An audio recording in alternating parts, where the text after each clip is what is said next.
Chapter 4, The Battle at the Old Mill. The sun dipped below the horizon, casting long shadows across the city of Lumen as Elara, Fenrir, Mara, and a contingent of the city's finest guards prepared for the confrontation at the old mill. The air was thick with tension, the weight of impending conflict pressing down on their shoulders as they marched through the twilight.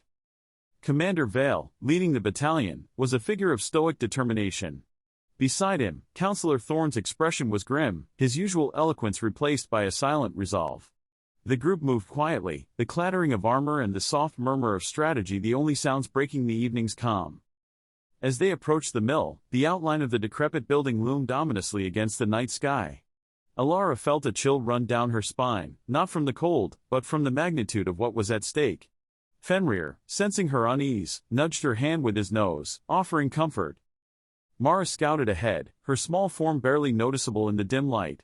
She returned swiftly, her whisper urgent. "The Serpent's blade is indeed here. I counted at least 20, some heavily armed. They are not just thieves, they're prepared to fight." Commander Vale nodded, signaling his men to fan out and encircle the building. "We strike hard and fast," he instructed. "Our goal is to recover the crystal and apprehend the rebels with minimal bloodshed." The guards positioned themselves, bows and arrows ready, swords gleaming under the moonlight. Elara, Fenrir, and Mara took their places. This was more than a mission, it was a stand for their beliefs, for the peace that had cradled Lumen for a century. With a final nod from Vale, the assault began. The front doors were breached with a loud crash, startling the rebels inside. The guards surged forward, a wave of blue and silver uniforms storming the mill. Elara and Fenrir plunged into the fray, Fenrir's growls mingling with the clash of metal. Inside, the mill was chaotic, the rebels taken by surprise but quickly rallying.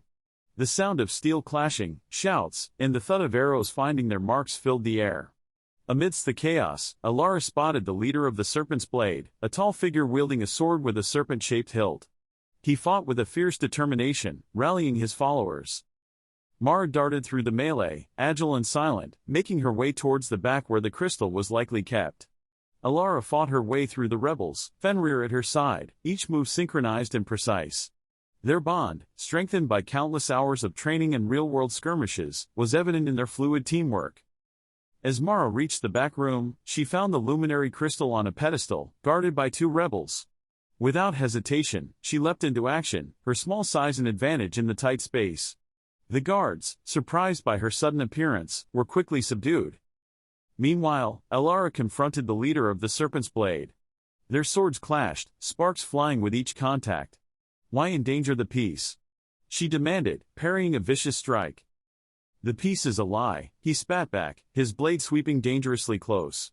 "True strength is in dominance, not equality." Elara dodged another swing, her response firm. "Strength is in unity, in understanding each other. You only weaken us with your hatred." The battle raged on, and slowly, the tide turned in favor of the city's guards. The rebels, overwhelmed by the trained soldiers and the unexpected ferocity of Elara and her companions, began to falter.